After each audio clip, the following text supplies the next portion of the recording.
hashtag de la semaine, Nadia, quel est-il? Alors, c'est Fuck You, Christopher Columbus. On dirait pas. C'est pas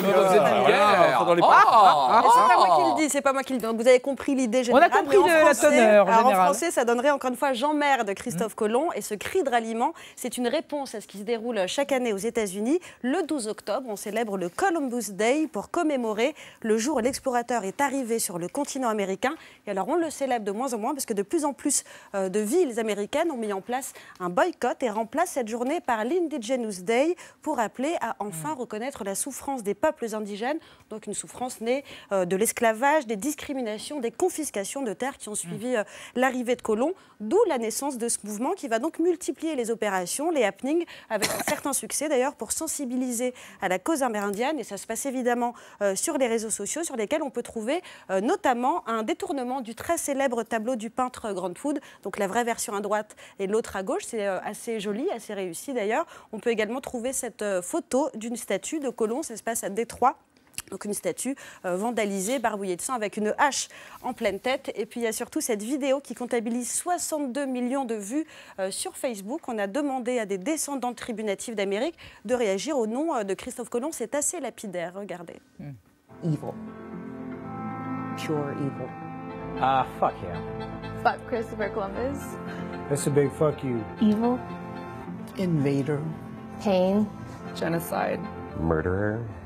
Voilà. Alors, si on a des réactions aussi violentes, c'est parce qu'aujourd'hui, encore en 2016, les Américains natifs doivent se battre pour préserver les réserves et empêcher les sépultures de leurs ancêtres d'être profanées, littéralement, par les industries pétrolières. Et c'est exactement ce qui est en projet dans le Dakota du Nord. Un oléoduc va y être construit et donc traverser la réserve d'une tribu Sioux, qui est devenue en réalité une sorte de ZAD. Et les zadistes, ce sont quelques célébrités, parmi lesquelles Robert Redford, l'actrice Shailene Woodley, qui a été arrêtée d'ailleurs cette semaine lors d'une manifestation, ou encore Neil Young qui a écrit une très très belle chanson à ce sujet. J'ai envie qu'on écoute quelques notes pour se faire plaisir.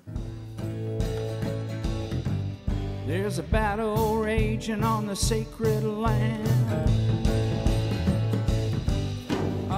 Alors, Gaspard Koenig, j'ai pas l'impression que vous soyez très sensible à la terre sacrée et la campagne des Amérindiens. Reconnaître la souffrance des Amérindiens et tout ça, c'est très bien, de voir historique, etc. Mais etc. est rapide. Attendez, c'est rapide. Pourquoi? Parce que sous ces mouvements, sur l'hystérie des origines, où les gens, après 6 siècles, ça fait quand même un petit bail, se rappellent que leur ancêtre de 15 générations a beaucoup souffert et veulent le célébrer contre d'autres, etc.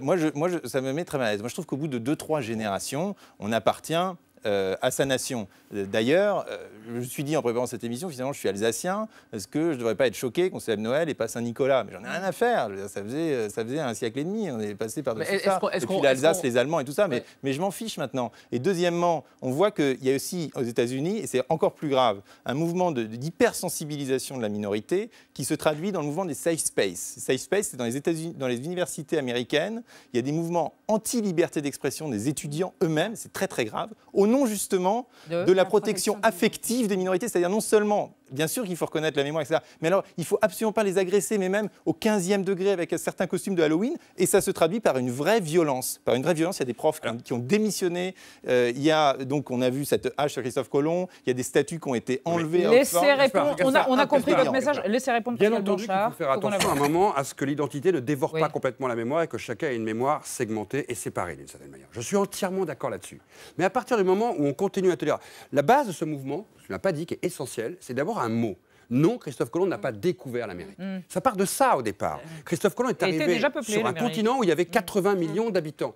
Et ce qui, depuis très longtemps, est demandé dans les manuels scolaires comme dans la manière de penser la chose, c'est qu'il est venu en conquérant sur une terre qui appartenait déjà à des hommes. Donc de reconnaître, de raconter les choses comme Gaspard, tu ne peux pas juste imiter la chose en disant oui, mais aujourd'hui, c'est d'un seul coup identité contre identité, c'est victime, on est victime éternelle. Non, on n'est pas victime éternelle. On dit simplement que l'histoire doit se réécrire autrement parce qu'elle induit des droits différents. Pourquoi les Indiens se battent aujourd'hui? C'est de dire on était là avant vous et notre droit quelque part. 6 siècles après. Ok, vous avez raison.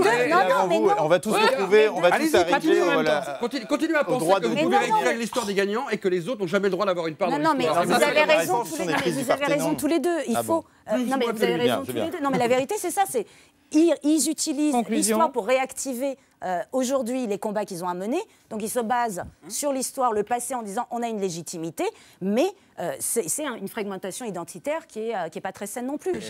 Ma cocotte. Alors, fuck you, ça veut pas dire qu'emmerder. Donc, j'ai fait Christophe Colomb et un Indien. C'est pas moi qui m'incruste chez les autres d'habitude. Très bien. Et le devoir historique, Gaspard le remplit en réhabilitant le col roulé. Tout à fait. Oui, moi je m'essaye. La dernière fois, j'avais essayé les bretelles. Ouais. Oui, moi j'aime bien le col roulé. C'est pas facile. Non. Vous, avec votre veste de pyjama sur votre veste, je trouve. Alors là. On n'attaque pas comme ça sur le tapis. Ah bon ? Qu'est-ce que je vais entendre ? Ça va être trop facile. Ça va être trop facile, hein, la robe Star Trek. Star Trek, exact, très bien.